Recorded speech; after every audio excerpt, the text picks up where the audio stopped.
Karena memang konsepnya menurut yang saya pahami dan saya sangat setuju dengan itu, bahwa kita tidak bisa mengelola kawasan hutan konservasi ini yang mana luas-luas ya oleh diri kita sendiri. Maka kita butuh banyak orang.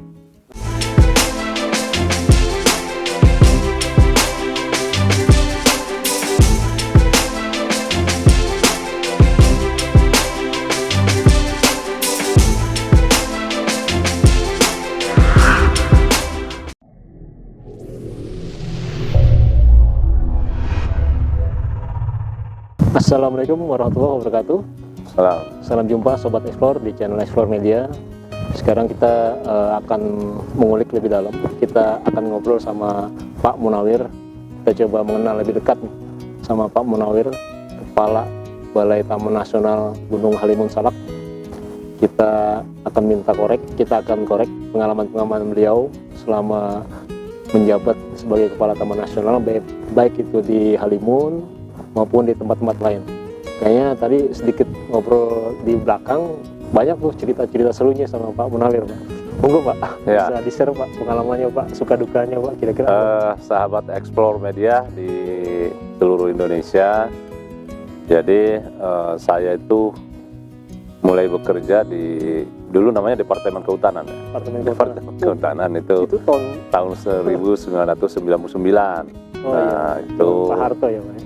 Ya, itu setelah sudah pada saat reformasi itu transisi dari Orde Baru ke reformasi. Itu di zaman-zaman itulah sebenarnya. Itu saya pertama mendapat tugas di Sumatera Barat ya, khususnya di Taman Nasional Taman Nasional Siberut, Mas. Siberut. Ya Kang. Jadi itu banyak sekali pengalaman di sana ya, dari tahun 99 sampai tahun 2011 saya bertugas di sana. Berapa tahun tuh? 2010, 11 tahun lah. 11 tahun di Sumatera Barat. Di Sumatera Barat, khususnya di Taman Nasional Siberut yang berada di Pulau Siberut itu. Itu karena Bapak orang Sumatera Barat atau? Bukan. Jadi saya sih sebenarnya aslinya dari Sulawesi Selatan. Oh, Sulawesi Selatan. Sulawesi Selatan. Selesai kuliah, mendaftar ke Departemen Kehutanan, diterima dan ditempatkan di sana. Kan dulu kan memang gitu. Jadi ada pernyataan tuh di depan, bersedia ditempatkan di seluruh wilayah Republik Indonesia. Kalau sekarang kan mendaftar langsung nunjuk kemana dia mau ditempatkan. Itu Gitu. berarti tugas pertama Bapak di Sumatera Barat? Ya, tugas pertama di sana, dan banyak sekali pengalaman di sana, bagaimana bekerja tentang konservasi bersama dengan masyarakat ya, masyarakat adat di sana yang memang juga benar-benar memiliki ikatan emosional dan perhatian yang luar biasa terhadap hutannya. Nah, di sana itu kan mereka memang hidup, sebagian juga masih hidup di dalam hutan di masyarakat asli di sana. Jadi Taman Nasional Siberut itu pegunungan ya Pak? Bukan perairan? ya dia daratan sebenarnya, tapi di pulau ya. Jadi Taman Nasional tidak ada wilayah lautnya, semua di terestrial gitu ya. Jadi kalau tidak salah luas Taman Nasionalnya ada 190.000 hektar. 190.000 hektar, dua kali lipat Halimun Salak. Iya, benar, lebih luas di sana. Lebih luas. Dan di sana sebenarnya mulai membentuk perjalanan karir saya tuh di sana, karena di sana saya mulai belajar tentang konservasi tentunya, lebih kepada bagaimana kita bisa membangun komunikasi ya, relasi dengan di luar dari kita. Kan dulu kan orang kenalnya petugas Taman Nasional ini kurang bergaul keluar, apalagi kalau saya pada saat itu ya. Iya. Resistensinya tinggi, terus apalagi dengan masyarakat adat ya. Nah, di situ saya betul-betul belajar, karena kita di sana dulu ada program yang disebut collaborative management, di mana di dalamnya ada beberapa institusi, salah satunya bahkan UNESCO ya. UNESCO, karena Siberut ini adalah salah satu cagar biosfer di Indonesia. Sehingga ada UNESCO-nya, ada LSM-nya, ada masyarakat adatnya, ada pemerintah dari Taman Nasionalnya. Kita melakukan program kolaborasi manajemen untuk agroforestry dan konservasi. Nah, situ banyak pengalaman lah pokoknya. Menarik di Yang situ. paling kesan apa tuh Pak selama itu Pak? Apa pernah sampai itu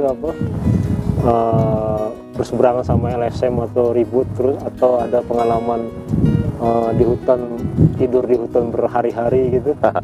Ya, pengalaman yang paling menarik itu saya baru masuk 99, terus waktu itu ada surat yang masuk ke kantor, tolak dan bubarkan Taman Nasional Siberut. Itu dari LSM itu. Oh gitu? Ya, ada. Memang awalnya begitu kan, euforia waktu itu ya, Iya, reformasi ya. Reformasi. Wah, kan dulu kan Taman Nasional ini semua melarang, bahkan ngambil daun pun dilarang kan. Itu padahal kan ini masyarakat sudah dari dulu tinggal di situ, sebelum Indonesia merdeka juga masyarakat adat di situ. Nah, yang dipahaminya kan begitu, sehingga ini ke Taman Nasional siapa nih, company atau penjajah, sehingga harus keluar. Itu yang menarik sekali buat saya, baru masuk loh kok sudah harus begini gitu ya.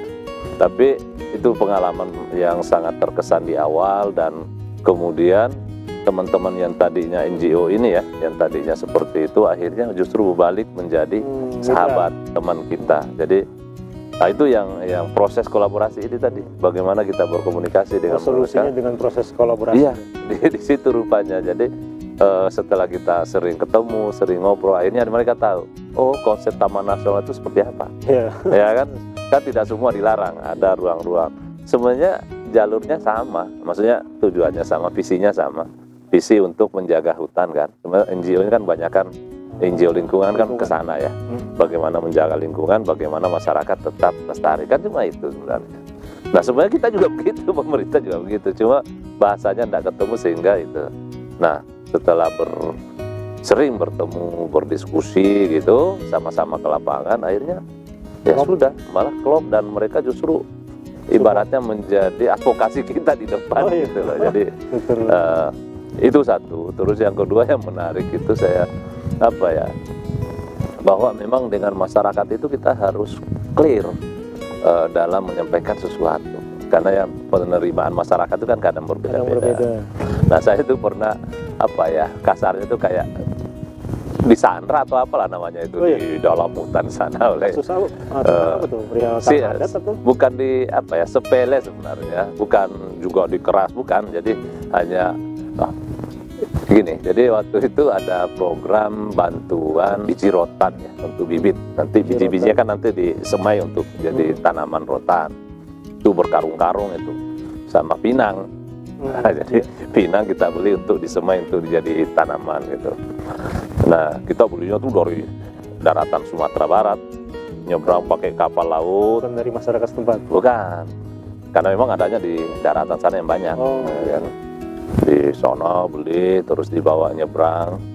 Nyebrangnya itu dari Padang itu ke sana itu kan masih pakai kapal kayu tuh, melewati Samudra India itu kurang lebih 11 jam.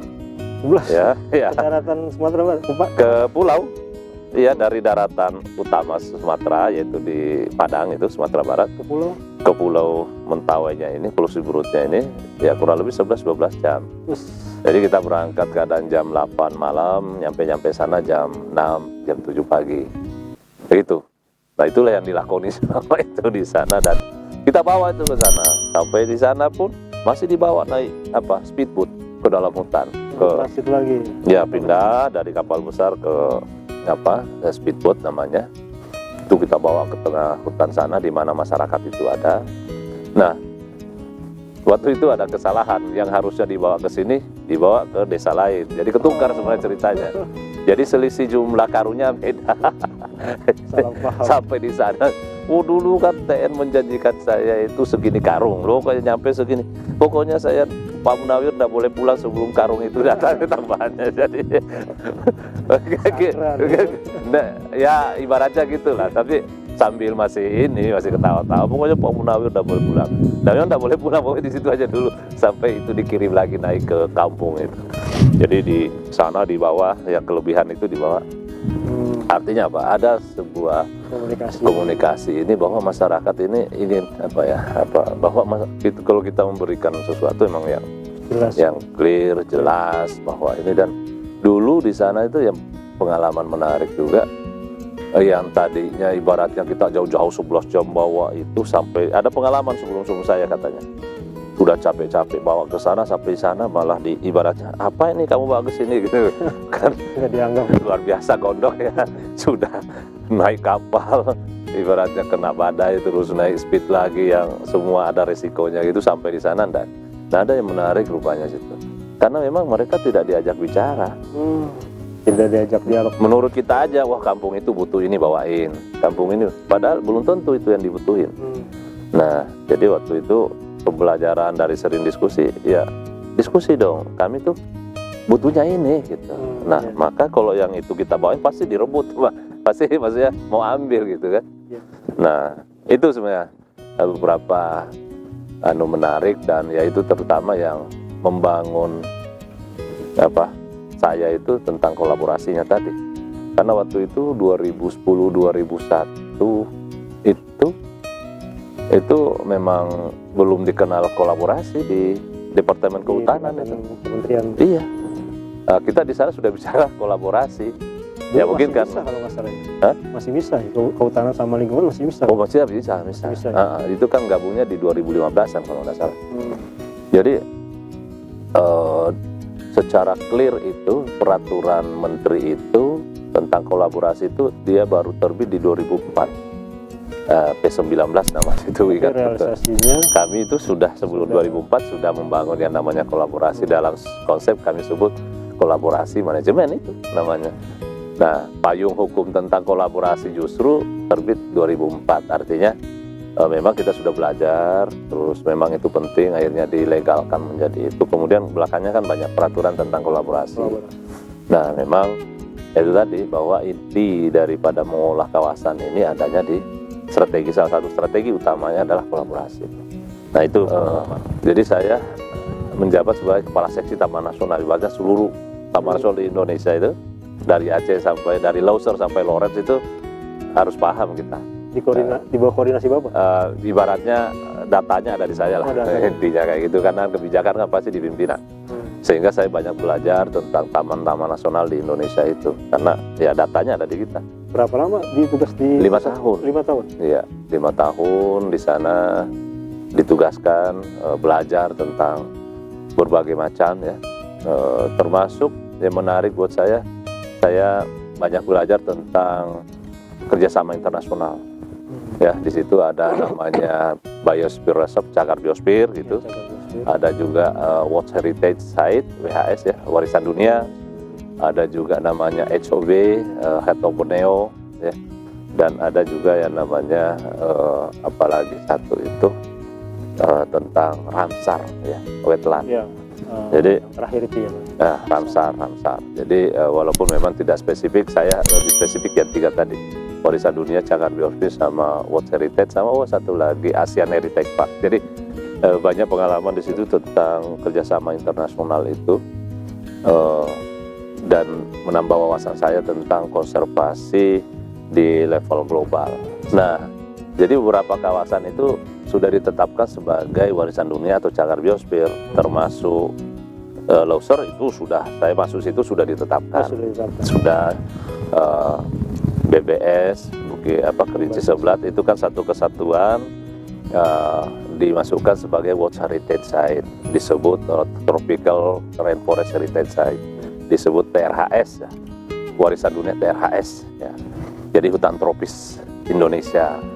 Nah itu terus beberapa di Seberut sudah dari dulu sudah jadi, terus Komodo gitu sudah jadi, Wardun, Ujung Kulon sudah jadi. Nah belakangan itu di sana yang saya ikut berkontribusi membantu penetapannya itu misalnya cagar biosphere Wakatobi yang di Sulawesi Tenggara.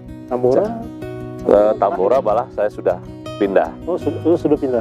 Itu prosesnya masih di saya, tapi pas pengakuannya sudah pindah ke Betung Kriun. Dan di sana saya itu Wakatobi, Bromo Tengger Semeru, sama Selayar, sama yang di Jawa Timur satu lagi Blambangan gitu. Alas Purwo. Alas Purwo, Merubutiri, apa itu Ijen itu satu kesatuan menjadi cagar biosfer Blambangan itu. Mereka satu ya dijadikan menjadi satu, namanya cagar biosfer Blambangan. Jadi ya itu masih di pusat saya tuh bantu ngurusin dokumennya dan lain-lain gitu ya, untuk dibawa ke sidang di sidang UNESCO. Nah itu. Nah. Setelah dari pusat langsung geser Kalimun. Wah, cukup nih. Belum. Jadi saya dari kementerian, dari pusat, saya dipercaya untuk naik jabatan lagi, namanya Kepala Bidang Teknis. Itu di Balai Besar Betung Kerihun Danau Sentarum. Wah. Nah itu langsung dilempar tuh. Lumayan. Jadi perbatasan lagi itu. Iya, perbatasan lagi dengan Sarawak. Itu di Kabupaten Kapuas Hulu. Barat ya, Pak? Ya, Kalimantan Barat. Ya, itu yang paling pojok itu Kabupaten Kapuas Hulu itu, karena sudah berbatasan langsung dengan Malaysia, Sarawak. Jenis hutannya beda nih. Kemarin hutan yang di pulau. Beda sekali. Sungai. Beda sekali. Dan saya sempat banyak sekali dapat pengalaman juga di sana, bagaimana bekerja sama dengan lagi-lagi dengan masyarakat Dayak itu tadi. Jadi bagaimana juga membangun dengan komunikasi dengan Melayu, Pak. Jadi Melayu yang di danau itu juga umumnya masyarakat Melayu, mereka sebutnya ya Melayu. Kalau yang di terestrialnya kebanyakan daratan itu Dayak ya. Jadi memang ada di situ Melayu dan Dayak. Jadi banyak pengalaman di Danau Betung Kerihun Danau Sentarum, khususnya mengenai bagaimana membangun kolaborasi yang cukup kuat dengan pemerintah daerah. Berapa tahun di situ? 2 tahun. 2 tahun. 2 tahun. Jadi cukup banyak juga pengalaman di situ, banyak menghasilkan juga inovasi-inovasi bersama teman-teman di sana, termasuk NGO juga. Di sana saya alhamdulillah bersama teman-teman berhasil mengawal ya, ditandatanganinya 12 perjanjian kerjasama antara Balai Besar ini dengan mitra-mitra, antara lain ya LSM itu. Jadi kita ya LSM resisten sama ya tentu tadi dengan pendekatan komunikasi yang baik, akhirnya ya saya bilang ya kalian itu ya harus membantu pemerintah, dan mereka sepakat untuk berkolaborasi dengan kita, yang di dalamnya nanti ada program-program yang disepakati bersama yang mereka biayai, bantu. Nah itu menarik sekali di sana, dan dengan pemerintah daerah komunikasinya cukup. Waktu itu Bapak cair. Kepala balai itu? Bukan, kepala bidang, karena itu balai besar ya. Jadi sudah eselon 3 memang, namanya Kepala Bidang Teknis. Nah kemudian berjalan lagi nih. Baru ditarik ke Jawa. Ditarik kembali ke Jakarta. Oh Jakarta? Ya, saya tidak pernah. BKSD Jakarta? Tidak pernah menyangka-nyangka, karena saya sejak 99 sampai waktu itu 2018 itu kan basic saya di Taman Nasional kan, ngurusi kawasan. Tahu-tahu kok diberi tugas di Balai KSDA Jakarta yang kata orang itu adalah mangrove ya? Bukan, dia lebih banyak fokus di peredaran satwa dan tumbuhan. Jadi BKSDA yang paling sibuk dalam mengurusi perdagangan, kasarnya perdagangan tumbuhan dan satwa lah, peredaran. Jadi itu ada di BKSDA Jakarta, Mas. Jadi ya saya harus belajar tentang itu, karena kan beda sekali basic dengan kawasan dengan peredaran tadi. Berarti belajar intelijen kayak ini, nyari-nyari satwa. Ya itulah macam-macam situ, bagaimana tentang izin satwa bisa dimanfaatin, satwa mana yang tidak boleh, bagaimana membina penangkaran, bagaimana membina lembaga konservasi gitu, bagaimana membina para pemanfaat satwa tumbuhan atau pengedar kasarnya itu, yang dalam negeri iya, ngekspor iya gitu. Dari setiap wilayah yang ada itu Jakarta gimana? Lumayan tinggi apa? Iya, makanya saya bilang tadi yang paling besar, ibaratnya yang paling kesibukannya tentang peredaran Jakarta. Seluruh Indonesia itu. Karena semua kan ngirimnya ke Jawa kan, ke Jakarta. Iya.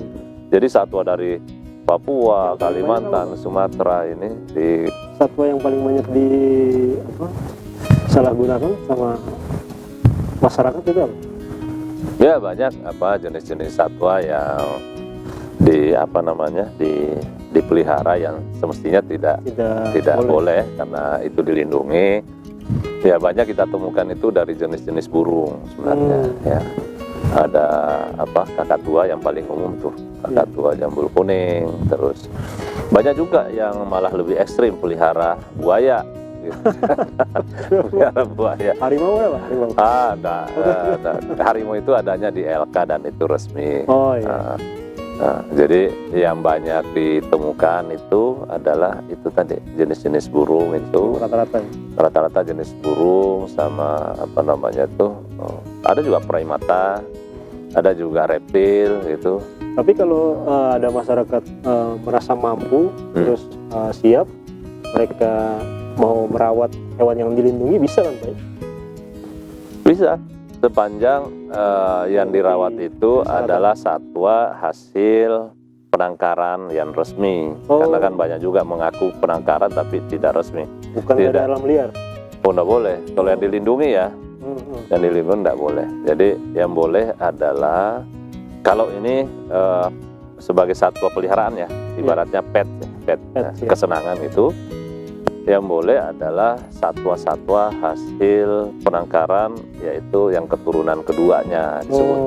Istilahnya tuh F2 ya. Jadi apabila ada penangkaran resmi, dia punya legal dari kementerian bahwa dia memang menangkar, misalnya menangkar kakatua misalnya. Dan itu sudah banyak kalau kakatua. Berhasil dia menangkarkan dari F0, F1 kemudian F2. Nah F2 ini semuanya bisa dibeli. Misalnya Kang Jalil mau pelihara di rumah kakatua jambul kuning, bisa tinggal cari aja di mana penangkaran. Tapi tetap harus ada perizinan ini. Oh, tidak perlu. Jadi tinggal beli itu ke penangkaran resmi, ada tandanya. Biasanya dikasih ring itu di kakinya itu. Ada ring. Gitu. Ya, ada ringnya dan biasanya ada sertifikatnya sebenarnya. Nah kalau beli dari tempat itu dipelihara ya nggak ada masalah karena memang secara aturan dibolehkan. Tapi kalau nggak ada, misalnya ke pasar ada pasar yang menjual kayak gitu ya, pasar satwa gitu, terus menemukan di sana dan beli langsung misalnya, nggak tahu asal usulnya dari mana, ya itu pelanggaran. Jadi suatu saat apabila ada petugas melihat itu di rumah ya satwanya bisa disita termasuk pemiliknya. Sanksi hukum yang paling berat itu berapa tahun? 5 tahun kalau masih menggunakan Undang-Undang 5 tahun 90 itu denda 100 juta ya dan sanksi 5 tahun. Kalau tidak salah masih begitu. Itu untuk pelanggaran terhadap satwa liar ini yang dilindungi. Nah 2020 lah. Oh kemarin ya. Nah 2020 awal Januari saya Maret pandemi ya. Maret ya. Maret. Januari saya dilantik di Taman Nasional Gunung Halimun Salak ini. Sekarang sudah bulan Agustus, berarti sudah setahun setengah lah kurang lebih mengabdi untuk di sini dan ya tentunya juga banyak sekali pengalaman lagi saya dapat di sini ya. Terutama ya salah satunya ini tentang rehabilitasi elang ini. Elang. Terus yang paling yang baru juga buat saya karena di tempat lain waktu itu belum ada kebijakan, yaitu ada yang disebut program kemitraan konservasi. Ya, kemitraan konservasi di mana masyarakat yang kita identifikasi memang sudah ada di situ sebelum jadi atau Taman Nasional ini ada gitu, mereka secara turun-temurun memang sudah memanfaatkan kawasan hutan itu misalnya. Nah itu sebenarnya secara regulasi mereka bisa diakui oleh negara melalui kemitraan konservasi, yaitu ada peraturan menterinya, ada peraturan dirjennya, dan itu menarik buat saya karena itu adalah sebuah solusi sebenarnya, jalan tengah yang mana dulu masyarakat seperti ini kan pengakuan secara legal belum kita lihat ya, maksudnya belum ada legalisasinya yang bisa kita jadikan dasar untuk mengakui secara itu hitam di atas putihnya. Nah sejak 2018 ada program perhutanan sosial, salah satunya kemitraan konservasi itu dibuka. Nah, sehingga inilah yang menurut saya menjadi salah satu jalan tengah solusi antara pengelola kawasan konservasi dengan masyarakat yang ada di kawasan itu atau yang memanfaatkan kawasan itu. Ya, jadi di sini kami sudah berhasil mendorong sampai saat ini kalau tidak salah sudah ada 17 komunitas PKS kami, perjanjian kerjasama kami dengan kelompok tani hutan itu, termasuk salah satunya itu di Malasari. Nah, itu punya sejarah panjang dan saya rasa masih banyak Malasari di tempat lain yang juga sedang kami dorong untuk mendapat pengakuan dari pemerintah. Nah, ini Pak, terakhir ya Pak. Dari sekian 4 taman nasional ya Pak, berarti Bapak sudah tugas. Yang paling seru Pak yang mana? Yang paling berkesan, yang paling gimana gitu?